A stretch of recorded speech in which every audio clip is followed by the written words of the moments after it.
This is a look at an extremely unique situation at the NFL level from 2 seasons ago that I think illustrates number one, how special Jared Goff's skills are in terms of pre snap recognition and getting the Lions in the correct look, and also the good hands that Detroit's offense is in, regardless of whether Ben Johnson is there or not.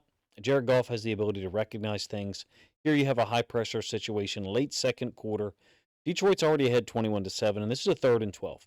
I believe that the 49ers are lined up to run a D-line stunt or overload away from the tight end and or the running back. It could also be just a call into the boundary. You can see the 3 defensive linemen kicked to the left-hand side of the 49ers defensive alignment. Once St. Brown motions across, Jared Goff knows exactly what he's got. Man coverage, so moves Laporta over into the boundary with the running back.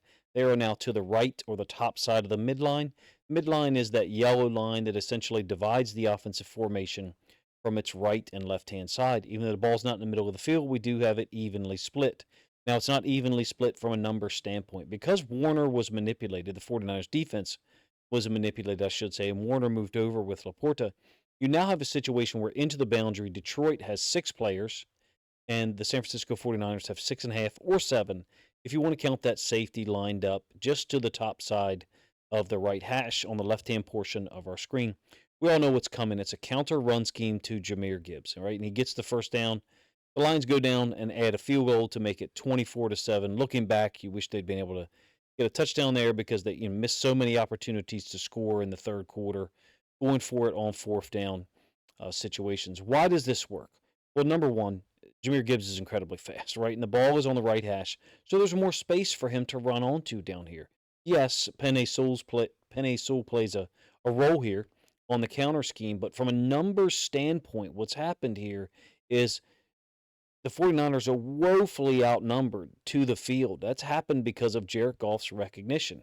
His work, Ben Johnson's work, the offensive staff's work in recognizing a potential situation they could take advantage of, and in this case, they did.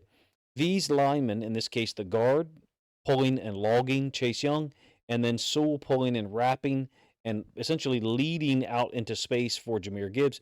He ends up getting a little bit of a piece of one of the safeties working down to try to get to Gibbs. It's a 13-yard run.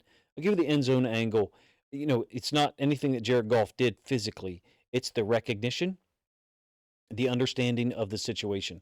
There's the overload. These 3 defensive linemen here into the boundary, the right-hand side of our screen, the short side of the field, even though the NFL hash marks are closer together than any other level of football. Laporta is the tight end on our left. I believe they're either calling the stunt away from the tight end or calling it into the boundary. Goff knows this, and so once St. Brown's motion pulls a defender through, in this case we're talking about this defender following St. Brown, Jared Goff, knows that Warner is responsible for Sam Laporta from a coverage standpoint, moves him over into the boundary, and now what you've got is a one-man advantage to the field for the Lions, and that's before or independent of all of these 3 players, Gibbs, and then the right guard, right tackle, crossing the midline. Again, that yellow line that I have drawn up the middle portion of the screen, kind of angling to the right. So already have a +1 number situation for the Lions to the field because of the 2 wide receivers off screen to our left guard, left tackle, and then the center and quarterback count for a half man each. When these 2 linemen pull and Jahmyr Gibbs, crosses Jared Goff's face, essentially moving to the field where we know his intended path takes him, you have a huge numerical advantage for the Detroit Lions. The 49ers have been absolutely manipulated from a spatial responsibility standpoint, basically meaning one inside linebacker into the boundary, another inside linebacker on the right-hand side of the midline into the boundary as well, even though his right foot's on the hash. Only Chase Young is there. It's an obvious passing situation. So I get it. The San Francisco 49ers think that or thought they were defending appropriately from a spatial awareness standpoint, from a geometric perspective. In this case, Jared Goff, Ben Johnson, the Detroit Lions operating on a different level. It's one of the reasons why I think that the Detroit Lions offense will be in great hands because Jared Goff has the ability to recognize situations, put his players in great position to take advantage of defensive structures like that one that are really pretty much unsound.